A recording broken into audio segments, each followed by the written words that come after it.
Hello दोस्तों, blue lock के episode की शुरुआत में हम उन तीनों को देखते हैं जो मॉनिटर रूम के अंदर बैठे होते हैं। इसागी रियो को देखकर कहता है, रियो का गोल, उसने अपनी डेक्सटेरिटी का पूरा इस्तेमाल किया, यही उसकी कॉपी एबिलिटी है, यही उसकी टेक्निक जिससे उसने ब्लू लॉक में टिके रहने के लिए खुद के वेपन को डेवलप किया। उसकी बात पर हायोरी कहता है, ये चाहे कितना भी स्किलफुली हो, ये सिर्फ 99% तक ही कॉपी कर सकता है, और जब इसका मुकाबला ओरिजिनल प्लेयर से होगा तो ये हार जाएगा, है ना। और इसागी भी उसकी बात पर अग्री होते हुए कहता है, भले ही वो किसी भी प्लेयर को कॉपी कर ले, लेकिन फिर भी वो एक कमजोर वर्जन होगा, और स्पीड या हाइट जैसी चीजें तो इंडिविजुअल एबिलिटीज हैं जिन्हें कॉपी नहीं किया जा सकता। मुझे नहीं पता कि वो इन चीजों से कैसे निपटेगा। असल में रियो की कॉपी एक न्यू एबिलिटी है जो अभी डेवलपमेंट में है। इसके बाद हम रिन को देखते हैं जिसने टीम सी को हरा दिया था, और फिर हम रियो को देखते हैं जो कहता है, मुझे लगता है कि मेरी कॉपी एबिलिटी अभी भी टॉप 6 के अगेंस्ट कुछ नहीं है। और तभी वहां नागी आ जाता है जो रियो से कहता है, हम हार गए, है ना रियो, लेकिन तुम्हारा वो गोल सच में अच्छा था। किसी स्ट्रॉन्ग प्लेयर के वेपन को देखना और उसे कॉपी करना, ये तुम्हारे जैसे डेक्सटरस इंसान के लिए बिल्कुल सही है। और रियो कहता है, लेकिन मैं अपने वेपन को 100% तक यूज नहीं कर पाया,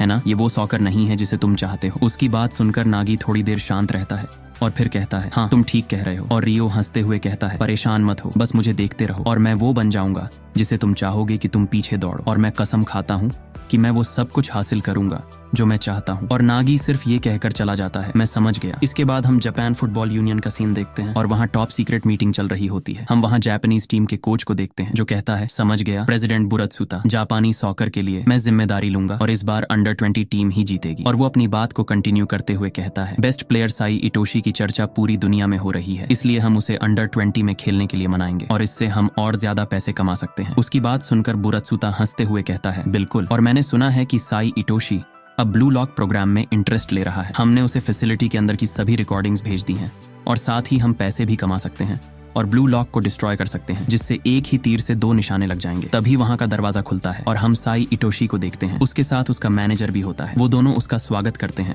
लेकिन साई इटोशी उन्हें पूरी तरह से इग्नोर कर देता है, जैसे कि वो कुछ भी ना हो। फिर साई इटोशी अपने मैनेजर से पूछता है, वो मोटा और छोटी छोटी आंखों वाला कौन है। इसके जवाब में उसका मैनेजर शॉक होते हुए कहता है, अरे वो प्रेसिडेंट और अंडर 20 टीम के कोच हैं। और साई इटोशी डिसपॉइंट होते हुए कहता है, तो फिर चीजें आसान हो गई। सुन बूढ़े, मैंने जापान की अंडर 20 टीम की फुटेज देखी और अगर एक वर्ड में कहूँ तो वो सब बकवास है, खासकर उनके फॉरवर्ड्स, वो बस आधे मेंढक हैं। इसके बाद हम थर्ड सिलेक्शन वेटिंग रूम को देखते हैं जहां इसागी सो रहा था और तभी वो जाग जाता है और कहता है, अरे यार मैं सो गया, शायद अब थर्ड मैच शुरू हो गया होगा। और वो दरवाजा खोलकर बाहर देखता है। बाहर उसके सारे पुराने दोस्त होते हैं और वो इतने लंबे टाइम बाद उनसे मिलता है। राइची इसागी को बताता है कि थर्ड और फोर्थ मैचेस तो पहले ही खत्म हो चुके हैं और इसागी सोच में पड़ जाता है, क्या मैं इतनी देर तक सो गया। फिर नाना से उसे कहता है, खैर तुम अभी भी रिकॉर्डिंग्स देख सकते हो और वो अभी स्कोर बोर्ड पर चल रही है। इसके बाद हम स्कोर बोर्ड को देखते हैं और स्कोर बोर्ड को देखकर इसागी कहता है, टीम ए अभी तक जीत रही है, लेकिन बारू और बचीरा भी गोल कर रहे हैं। फिर नाना से उसे कहता है, उधर देखो, 5th मैच बस खत्म ही होने वाला है। इसके बाद हम स्क्रीन पर रिन और शिदू को देखते हैं जो दोनों बॉल के पीछे भाग रहे होते हैं। तभी सामने गोलकीपर आ जाता है और शिदू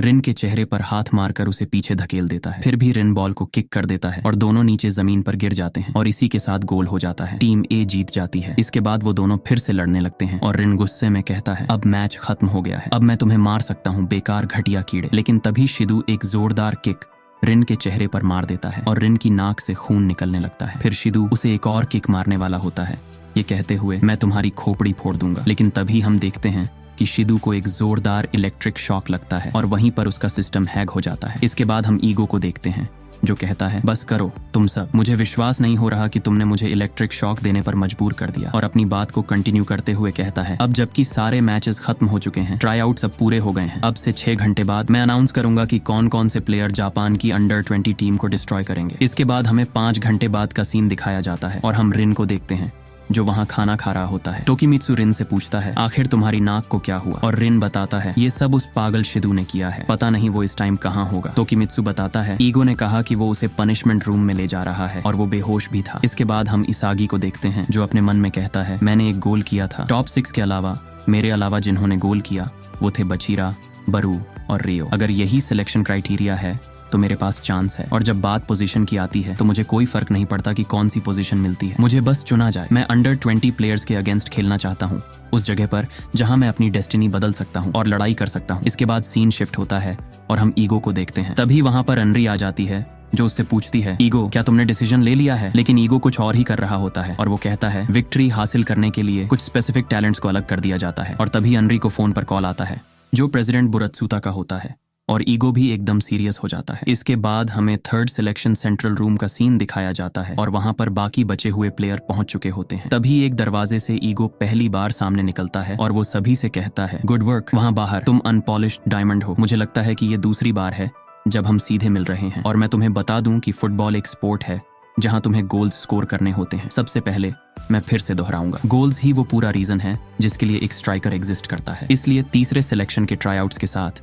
मैंने एक टीम बनाने का फैसला किया जो उस प्लेयर के इर्द गिर्द सेंटर्ड हो जिसके पास सबसे हाईएस्ट गोल रेट है। अपने दिलों को मजबूत करो और ध्यान से सुनो। मैं अब उन 11 प्लेयर्स को अनाउंसमेंट करने वाला हूं जो जापान की अंडर 20 के अगेंस्ट खेलेंगे। सबसे पहले नंबर 1 प्लेयर इटोशी रिन है, जिसका एवरेज 2.5 गोल्स पर मैच है, एक एग्रेसिव ऑफेंस ओरिएंटेड फॉर्मेशन में। ये एक ऐसी टीम है जो 5 गोल्स खा सकती है लेकिन 6 गोल्स स्कोर करके जीत भी सकती है। यही एक तरीका है जिससे एक ब्लू लॉक टीम जो स्ट्राइकर्स से बनी है जीत सकती है। डिस्ट्रक्शन ही डिस्ट्रक्शन को जन्म देती है। तुम इस थीम को एम्बॉडी करते हुए टीम की लीडरशिप करोगे और जिन अगले 10 प्लेयर्स के नाम मैं लूंगा वो उस डिस्ट्रक्शन को बढ़ाने के लिए एमओ बनेंगे। सबसे पहले गोलकीपर गागामारू, बॉल्स पर इंस्टेंट रिएक्ट करने की एबिलिटी और ओवरऑल फ्लेक्सिबिलिटी के साथ तुम्हारे फिजिकल एट्रीब्यूट नंबर्स तुम्हें गोलकीपर के लिए टॉप कैंडिडेट बनाते हैं। तुम इस टीम के गार्डियन रहोगे। इसके बाद 2 सेंटर बैक्स हैं, अरियू और निको। अरियू एक राइट साइडेड सेंटर बैक है जो हाइट और रीच के साथ प्लेयर्स को ओवरवेल्म कर सकता है, और निको एक intelligent left sided centre back है जिसके पास हाई स्पेशल परसेप्शन और बॉल स्टीलिंग एबिलिटी है। इन सेंटर बैक्स के दोनों ओर हम 2 ड्रिबलर्स रखेंगे जो स्पीड और टेक्निक पोस्ट करते हैं। राइट साइड बैक के लिए चिगिरी और लेफ्ट साइड बैक के लिए बचीरा। इन 4 के आगे डिफेंस लाइन में मिडफील्डर होगा जो हमारी ऑफेंस में ट्रांजिशन करेगा, वो है करासू। ब्लू लॉक में सबसे अच्छे बॉल कीपिंग सेंस वाला प्लेयर, तुम्हारी एनालिटिकल एबिलिटी जो गोल्स को देख सकती है। तुम इस टीम के बीटिंग हार्ट बनोगे। अब मैं अटैकर्स को अनाउंस करूंगा। सबसे पहले जो आपके ओपोनेंट की दीवारों को दोनों ओर से तोड़ेंगे वो हैं ओटोया और यूकिमिया। राइट विंग पर जिसकी स्पीड और स्टेल्थ उसे ओपोनेंट्स के पीछे जाने में मदद करती है, और लेफ्ट विंग पर जो किसी भी ओपोनेंट को 1-on-1 में ओवरवेल्म करने की एबिलिटी रखता है। और आखिर में ऑफेंस के 2 प्लेयर्स होंगे। पहले वो प्लेयर जिसकी सुपीरियर बॉल कंट्रोल ने उसे ऐसे गोल्स स्कोर करने की एबिलिटी दी है जो फीजिबल से भी परे हैं, एक ब्रिलियंट आउटस्टैंडिंग टैलेंट नागी सेशिरो। मैं दोहराता हूँ, इटोशी रिन के सेंटर में। इस टीम की फॉर्मेशन अग्रेसिव ऑफेंस में स्पेशलाइज करती है। इसका मतलब है कि इसे इटोशी रिन के परफॉर्मेंस को मैक्सिमाइज करने की जरूरत है। उन सभी प्लेयर्स में से जिन्होंने उसके साथ इंटरेक्ट किया जो सबसे अच्छे नंबर्स ला पाए हैं, जो गोल स्कोर करने की ताकत रखता है, जो रिन का पार्टनर है। मेरा लास्ट पीस तुम हो, इसागी योइची। और इसागी अपना नाम सुनकर शॉक में चला जाता है और ईगो आगे कहता है ये टॉप 11 है जो अंडर 20 जापान टीम का सामना करेंगे। इसके बाद हम इसागी को देखते हैं जो पूरा जोश में भर गया होता है और अपने मन में कहता है मैंने कर दिखाया, मुझे चुना गया, मैं ब्लू लॉक के 11 में से एक हूँ। लेकिन जो बाकी बचे हुए प्लेयर होते हैं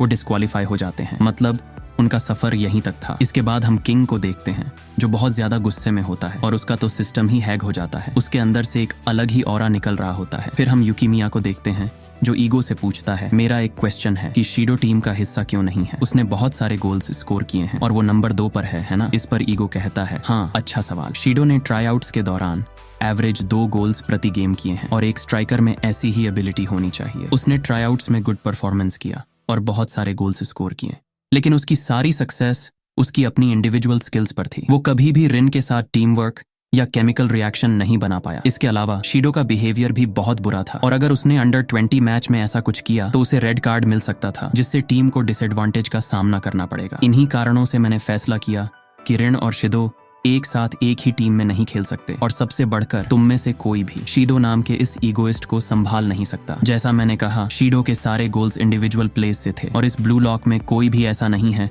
जो उसकी थिंकिंग और उसके प्लेस को हायर लेवल तक समझ सके। फिर से यूकिमिया ईगो से पूछता है लेकिन उसकी एबिलिटी को यूज ना करना भी एक वेस्ट होगा। इस पर ईगो कहता है हाँ, तुम सही कह रहे हो। इसलिए जब ये टीम किसी डिफिकल्टी का सामना करेगी तो शीडो रिन की जगह पर स्वैप करेगा, एक पावरफुल इंजेक्शन की तरह जो इंस्टेंटली गेम का फ्लो बदल सकता है। मैं उसे इटोशी की जगह एक डायर सिचुएशन में स्विच करने का प्लान कर रहा था। ये मेरा इंटेंशन था, लेकिन ठीक जब मैंने इस लाइनअप को फाइनल किया मुझे एक फोन कॉल आया। वो JFU के प्रेसिडेंट बुराटसुता का कॉल था और उन्होंने कहा कि साई इटोशी जापानीज अंडर 20 टीम के फॉरवर्ड से डिससैटिस्फाइड है। अगर हमने साई इटोशी की कंडीशन नहीं मानी तो उन्होंने गेम कैंसिल करने की धमकी दी और इससे ब्लू लॉक पूरी तरह गुमनामी में चला जाता। बस एक कंडीशन थी कि साई इटोशी ब्लू लॉक से किसी भी प्लेयर को चुन सकता है और उसे अंडर 20 टीम में शामिल कर सकता है। इसके बाद हमें 3 घंटे पहले का सीन दिखाया जाता है और हम शीडो को देखते हैं जो वहां पर बंधा होता है। तभी वो जाग जाता है और बहुत ज्यादा गुस्से में आ जाता है क्योंकि उसे पता चल जाता है कि उसकी सिलेक्शन नहीं हुई, क्योंकि सिलेक्शन का टाइम पहले ही बीत चुका होता है। वो चिल्लाते हुए कहता है, मुझे बाहर निकालो, तुम 4 आंखों वाले, मैं किसी और को नहीं मारूंगा,